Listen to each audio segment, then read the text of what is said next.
listening to the Construction Big Breakfast, where we give you a hearty serving of insider tips and business strategies to help fuel your day so you can thrive in the construction industry. Now, here's your host from Invennt. Hello and welcome to another episode of the Construction Big Breakfast. And today my special guest is Tara. Tara, welcome.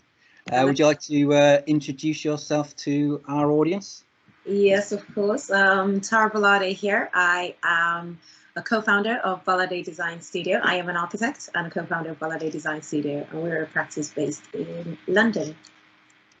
So, Tara, the most important question is, what did you have for breakfast today? Well, actually, I didn't have very much breakfast. I just had a coffee with oat milk, of course, and that's because a new season decided to try out intermittent fasting for a few weeks. So it was coffee for breakfast this morning. I will see how long I last. How are you finding the intermittent fasting? So far so good. It's only been a couple of days, so it's been okay. My willpower is doing all right. But I think we'll see how we get to by the end of the week. Now that the schools are back, my wife stopped by Costa on the way back, so I had a latte and a croissant. So a bit of a posher breakfast than I'm used to. So I first came across you a couple of weeks ago at the SecB Awards, and was sort of blown away by some of the things that you're doing and trying to do yourself and as a practice. And I thought it was a great opportunity to sort of get you on the podcast, explore some of those things in a bit more detail. But I guess just to frame it a little bit more, and I guess sort of get a bit more about your background.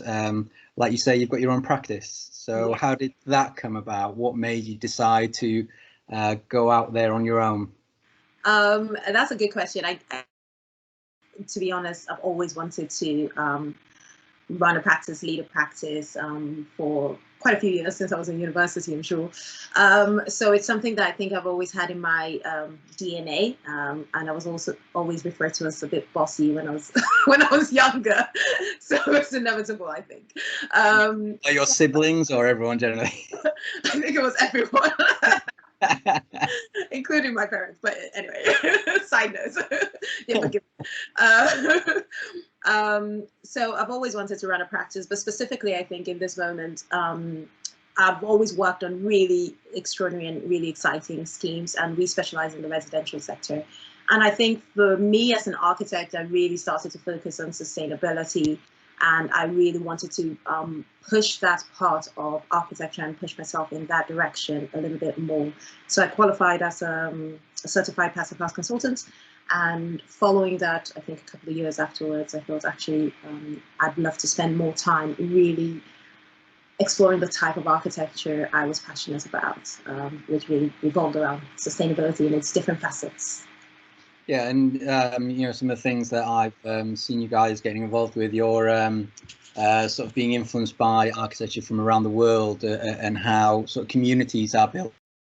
Really trying to overlay that with a real sort of foundation in highly sustainable communities as well.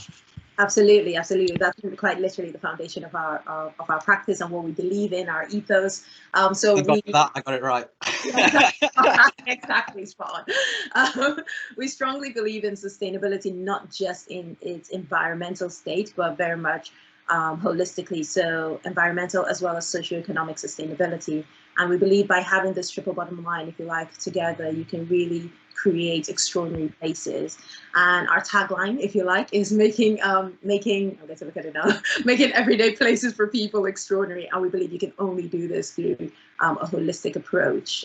Particularly, I think, of course, COVID has happened. We're all in our homes much more. We're exploring our local areas, our local high streets, our local parks much more. And I think there needs to be far more emphasis placed on placemaking, not just our four walls. Parks around us. There's a bit of a sort of lost in thought around master planning at times, isn't there? And that sort of holistic view of the impact on people. Absolutely, absolutely. And I think that's also why I think our architecture and influences has become maybe a little bit broader. And one of my, I had to think about this the other day, but one of my lockdown sort of discoveries, if you like, was looking at, I'm originally still still Nigerian, but I originally grew up in Nigeria. I originally grew up in Nigeria, and I guess I've really come back to exploring sort of communal living as a typology, having explored different types of ways of living in the last few years and in the last few decades. And for me, that's really played a strong part in ensuring that this holistic approach to sustainable living, sustainable community, sustainable housing is really embedded in community. And is that sort of generational co-living where sort of families stay together longer, or the more sort of co-living that you I mean pre-COVID anyway, starting to sort of see pop up around sort of some of the big cities where it's almost posh student accommodation? There are large communal areas for dining and sort of gyms and things like that with sort of small sort of living areas, rather than sort of, you know, having that sort of small studio with everything, or do you see a bit of both? And has COVID changed your thought around that at all? I think it's probably the former. So really looking at redefining what the home means. Here we're currently very used to defining our home as the four walls in which we live. We go into our front door and then we're home. But really, I think what I've drawn from a lot of certainly West African architecture, and what I think we're sort of really exploring a little bit more of now, is defining the home as actually a series of dwellings surrounding a courtyard or communal space. So actually, home is not the four walls, but it is this interaction with people as you come into your own four walls, if you like. And so redefining the dwelling, not just as your immediate family unit, but as a broader community. And I think that really places a lot of value on the socioeconomic side of sustainability. So health and well-being, being able to go to work, but almost being forced to bump into your neighbor and say hello, that all affects our daily outlook on life. That affects our mental well-being. And it's something I don't think place as much emphasis on until it becomes a problem, where actually it could be very preventative in the first place. Not obviously not mental health being preventative in the first place, but a lot of these challenges with isolation and loneliness, which is growing in our society, can very much be addressed through really high quality and thought through architecture and placemaking. Yeah, architecture and the sort of construction industry more broadly has a great opportunity and sort of a necessity really to sort of up its game in many ways, because in so many ways we shape people's lives, and if we're not careful, it's for bad, not good. Whereas really we should really be focusing on the good. How do we improve people's health, their living conditions? You know, lockdown has been a different experience for lots of people depending on sort of where you are. I'm sort of fairly lucky not being in central London. It means I've got a little bit of space. I haven't got a massive garden, but at least I've got somewhere to go, and sort of the River Crouch and a few areas around here for walks and stuff. I've been very lucky, but I know that for many people that hasn't been the case. And the way you describe this sort of, you know, the courtyard and there are examples of sort of social housings and things like that around them, isn't there, where there was that sort of ethos and that belief of community first. Yes. And I don't know why we lost that. I can't hope to. I'll probably get in trouble if I start to think of how or where we lost it. But I guess this drive for more and more and more in society is something that has definitely, I was going to say, seeped into, I think, construction very much leading the way as well in that. And I think in a society where everything is instantaneous and where everything is required now and to vast amounts of quantity, we can often forget quality. And so I think we have a great opportunity, like you say, within architecture, within the construction industry, to bring back the focus on quality of space and quality of place, and what that on an individual basis means for people. And that includes community engagement. That includes asking people actually how they want to live and what they want to live. And I see very much communities as the experts and us as the professionals. So architects, contractors, developers are the professionals, but they are the experts of their local area. And it doesn't make sense to sort of sidestep the experts and come in as professionals and bulldoze our ideas in local contexts. So I think community engagement is such a strong part of creating highly sustainable places. With how we build, there are a lot of advances that have come across in the last few years. You're looking at sort of BIM, digital engineering, modern methods of construction, these type of things. They all have sort of greater opportunity for us to engage and for us to think a little bit earlier about how we build, what we use in that build, how a building will perform. But I mean, we're still not fully utilizing these tools. Yeah. Do you feel that there is a shift happening and that these things are becoming more the norm rather than nice to haves? I think so. I think it's really difficult for anyone to not be engaging with using BIM software, for example, and yeah, modern methods of construction, offsite construction, because we are all aware of the housing crisis, which numbers change, but 300,000 homes a year needed at the moment.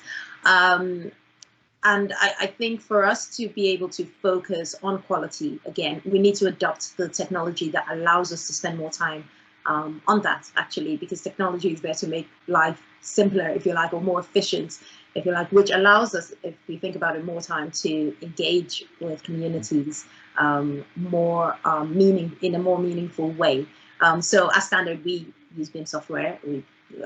Within our practice, we use ArchiCAD specifically, but that allows us, of course, to engage with our consultant team far more efficiently. It allows our clients to be very much in line with what we do. We have an online program that we use, so our clients are able to drop in to see where we are in a projects program at any point in time. So I think absolutely technology, offsite construction, which we are passionate about or really champion because of the performance standards that it can offer, in terms of more consistent performance standards it can offer. As you well know, it's a fallacy a little bit in our industry how performance targets are never really met, even though they're designed to even building regulation standards, and they don't meet that. So we have huge performance gap issues in our industry, which seems ridiculous in like 2020. I feel like as society we're so advanced, but at the same time not so much.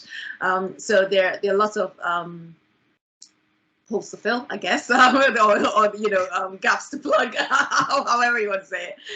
There are lots of opportunities for us to we oversimplify to the outside world, especially what construction is about. And everyone looks at. I mean, my careers advice in school was if construction was about laying bricks or counting bricks. Yeah. But that simplistic viewpoint of the world really sort of doesn't do us justice. Some of the things that we build are incredibly complicated and incredibly difficult to get right. And this is sometimes why it goes wrong.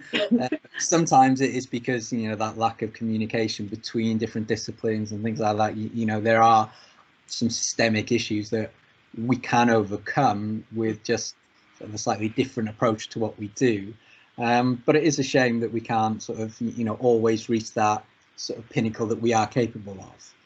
And especially when we're talking about creating communities and things like that, so that we have end users, obviously the people who will end up living in these communities that we don't often engage with.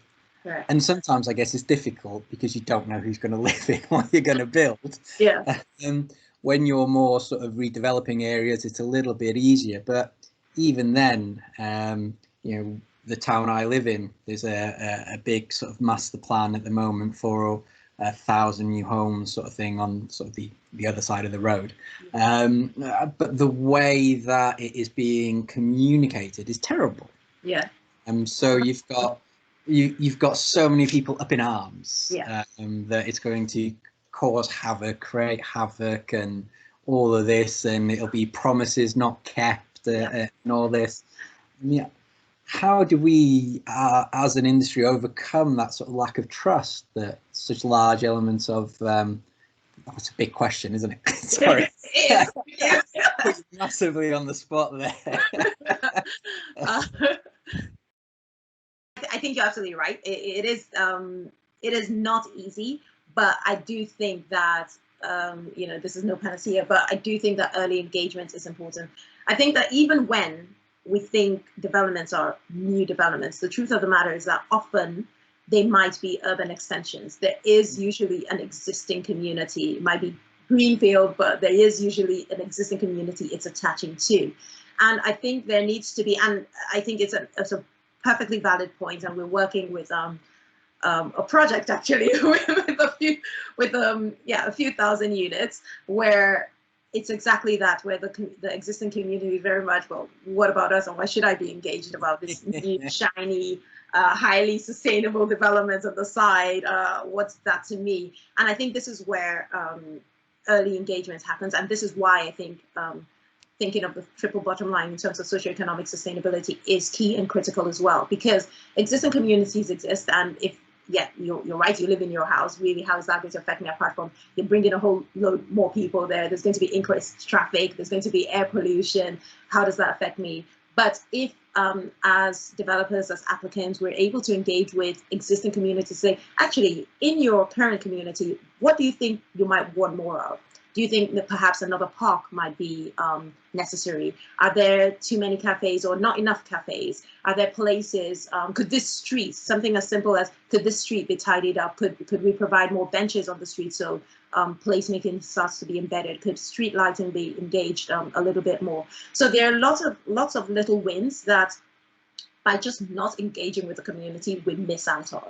And I think people are far more engaged when they can see the benefit to themselves, yet we don't necessarily think about existing communities near as much as we could. But also, actually, how can existing communities use and take advantage of the facilities perhaps in new communities? So yes, 1,000 new units are built down the road, but is there a bakery perhaps in this community that could have a sister arm in a new community? Or could there be sustainable transport corridors that allows us to move between parts of a place? So there are lots of thinking and lots of opportunities for integrating communities, which eventually allow them to be stronger communities. So that's a long answer, sorry. And I agree. And actually, in the development that is being proposed here, there are lots of that, new green spaces, sort of improvements in sort of the thoroughfare, in between sort of the new and the old sort of part of town, as it were, creating more cycle lanes, sort of, and things like this, and sort of improving the green infrastructure around us. So there's lots of good things, but it's hidden in 150 page. So the medium that we communicate with the general public certainly needs improving. But the technology's out there to let us with VR, AR. It's just about it doesn't even need to be that posh, really. Just a bit. Even a rubbish 3D rendering of what the town would eventually look like would help massively, wouldn't it? But never mind. So we've talked and covered sort of sustainability and things like that. But the other thing that you're obviously heavily involved with is the Paradigm Network. Do you want to sort of introduce us to that, what it's about, why you started it, things like that? Yes, first to say that I started it alongside 4 others, so we were very much co-starters. But the Paradigm Network is, in effect, a professional network that champions Black and Asian representation within the built environment. And we started this about 3 years ago, so myself and my colleagues, who at the time we were all architects, and since then, oh, well, not all architects by training, but we've got developers in there, and since then it's very much grown to encompass all types of built environment professionals. The purpose of creating it, unfortunately, I mean, so I'll start with this. The goal of the network is that it ceases to exist, that there's no need for a network like this in 5 years, 10 years, I know ambitious, in 20 years time, that it ceases, there's literally no need for it. But I mean, you say ambitious, but I mean, if it does take us 20 years, then, you know, we should be ashamed of ourselves. Quite right, absolutely, quite right. And you know, it was born out of this need that we felt there could be more done for supporting and encouraging Black and Asian professionals within the industry, either to start their career or career progression or ambition, in effect. I think one of the things that most sticks out to me, only because it's more recent, is, of course, after the murder of George Floyd, what the Paradigm Network did was host an open mic session, which wasn't scripted. It was very much just, you know, reaching out to the network. We've got about just under 500 people in the network, and that includes people of all creeds, all colors, all everything, because it's not about being Black or Asian. It's about supporting the cause, if you like, as well. Well, we had an open mic session a couple of months ago now, I guess, and one of the saddest things that came out for me personally was very much this lack of ambition, and a lot of Black and Asian people feeling that, well, they didn't see a career progression because they were always overlooked, and they didn't feel they could be honest and open and fully authentic at work. So why would they invest, if you like, in another company, and why would they invest their time in being in shining when really there's no one taking notice, which I think is a huge fallacy, not just for them, but the fact that businesses are not getting the best out of people, which means that businesses' bottom lines are being hurt by lack of recognizing the talents that already exists. And I think it's important to also mention that it's not a matter of ability, but very much about visibility and being able to recognize that people's works are appreciated and responded to positively through career progression, through being made associate, through being made director. And, you know, I mentor a few people, and I always say to them, well, look at, if you're thinking of what practice do I go to next, I always say, look at someone's website, and if you don't like what you see in the people section, then I don't think that's the practice for you. And I think that that's such an important, as challenging as it might sound, I think that's such an important place, because it means that, you know, people of color, which is not a term I personally like actually, but certainly people of color, I guess, because we're all of color in effect, but I'll use it because that's the PC word at the moment. You know, are not progressing, and so there's a problem there, in my view. And so that's a very long introduction, but that's what the Paradigm Network is. In effect, we host a lot of workshops, a lot of talks, skills or upskilling opportunities.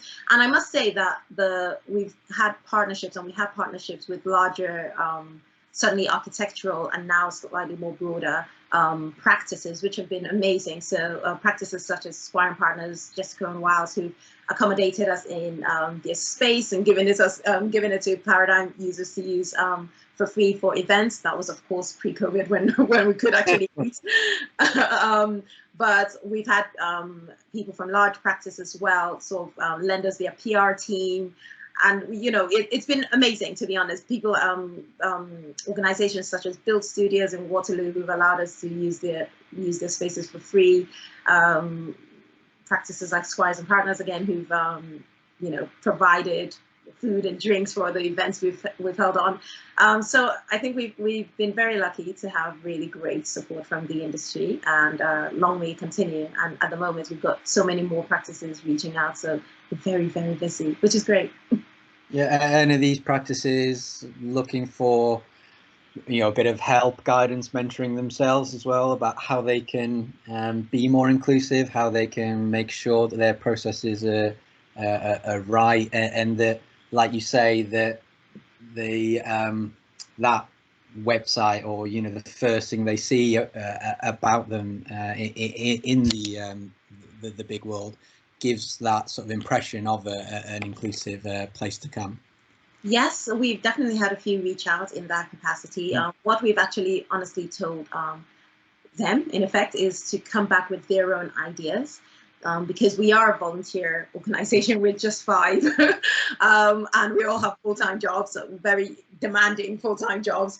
So we actually encourage people to come with their own ideas of what they think they might want to do. What that's allowed for is a lot of innovation on their part, rather than us sort of giving a very scripted response.